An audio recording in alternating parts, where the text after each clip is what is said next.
Earlier today, human remains were discovered, consistent with the description of Gabby Petito.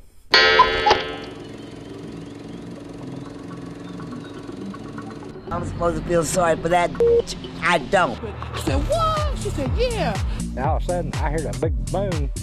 I dropped my hot pocket. And I flashed him and... It sounded like a truck. I said, what in the world is that? So I was finna get out. He said, no, you ain't. He said, I said, what is that out? He said, that's a tornado. So he let the windows up and held me down in the seat.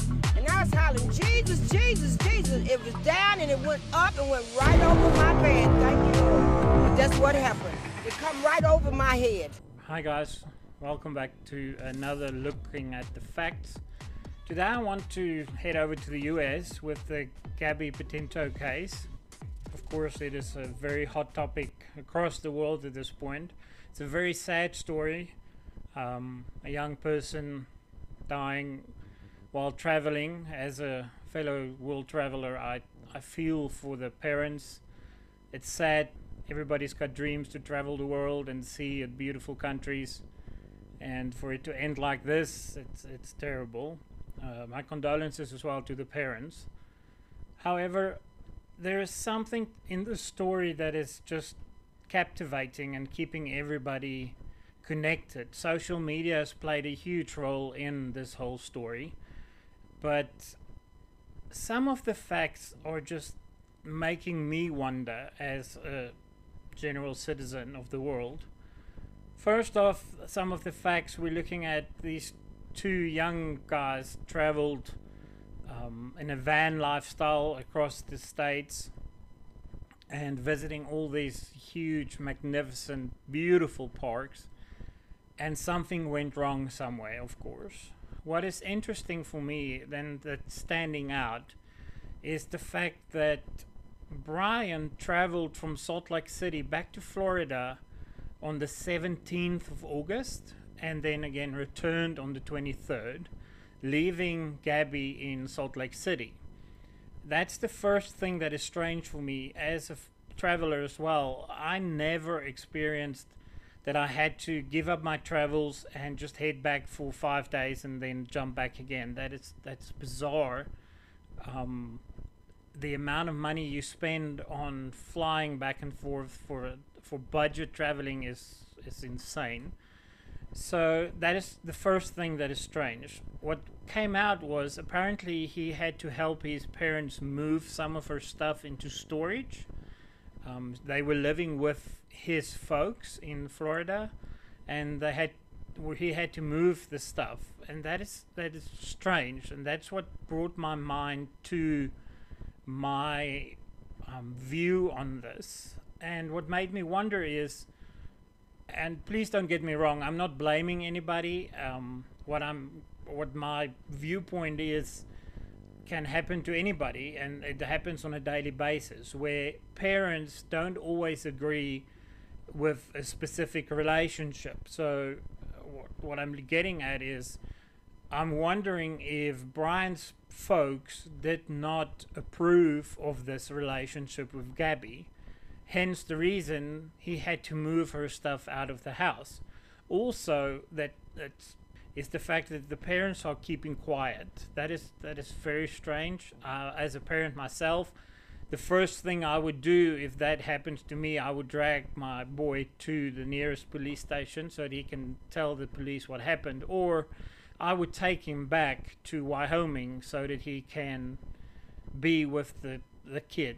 Of course, Wyoming is a beautiful state, and anybody would just be amazed by it. But it's also the wilderness and the wild. Why would you leave a young woman out there by herself? That is just bizarre. So as a parent, I would just, kick my son under the butt and tell him, listen, get your ass out there and be with that woman that you took out there and that you were part of the party going out there. Secondly, is with her vehicle in Florida. So what is she traveling with? So that would have brought up huge questions for me as a parent. But getting back to my speculation, I would say, is these parents kept quiet and didn't say a thing to the press or to nobody or the police, and got legal advice as soon as things went south. And that is what made me think of the fact that maybe these folks did not approve of the relationship between Gabby and Brian, and maybe they gave him an ultimatum to say, listen, you cannot come back with Gabby and live in our house. And that is why the stuff was moved out of their house. And of course that would put strain on a relationship if he got back to Wyoming and obviously had to deal with this and maybe tell her, listen, this is the situation. That would just put so much strain on a relationship, and maybe I'm really speculating when I'm saying this, pushed him over the edge.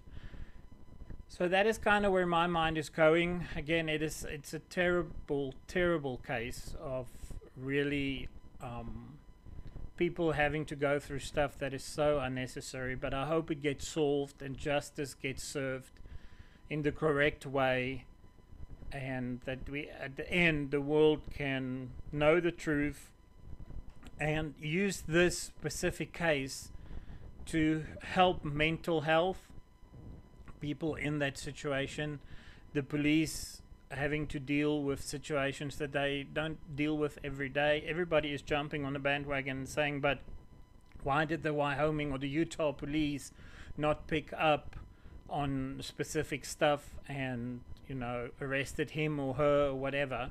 People also have to remember it's easy when you live in a big city, just for example New York City. The police deals with this kind of stuff every single day.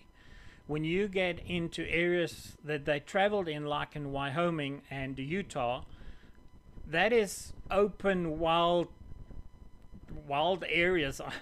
I don't have a good word to explain that, but it is wildlife. It's the city limits are small. There's not big populations. It's mostly tourists. They don't deal with these kind of of course they deal with it, but not at the level that big city police would deal with it. So it's easy to say they should have done this and this and this, but if they don't deal with that on a daily basis, that's not something they will pick up on. So I want to give them a bit of a break there and say, you know what, they probably did what they felt was right, and the situation just got out of control. Well, give me some comments and let me know what you think, and let's discuss it.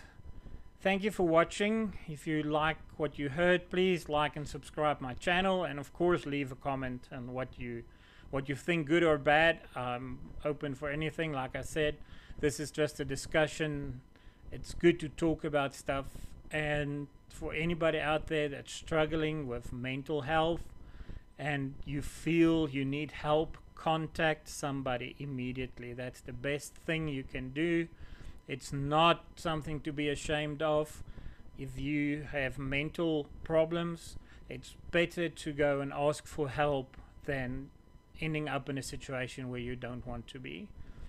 People need to understand that we all are under different types of stress at this point in life, especially with COVID. People are dealing with so much more on a daily basis that just takes so much energy out of you, and that eventually that gets to you. So again, I'm begging you, if you do not feel right or you feel you need to talk to somebody, pick up the phone, call your best buddy, call your folks, talk to anyone that would listen. It's always good to talk. Even if they don't do anything, it's always good to talk and get it off your chest. Guys, thank you for watching. Till next time. Cheers.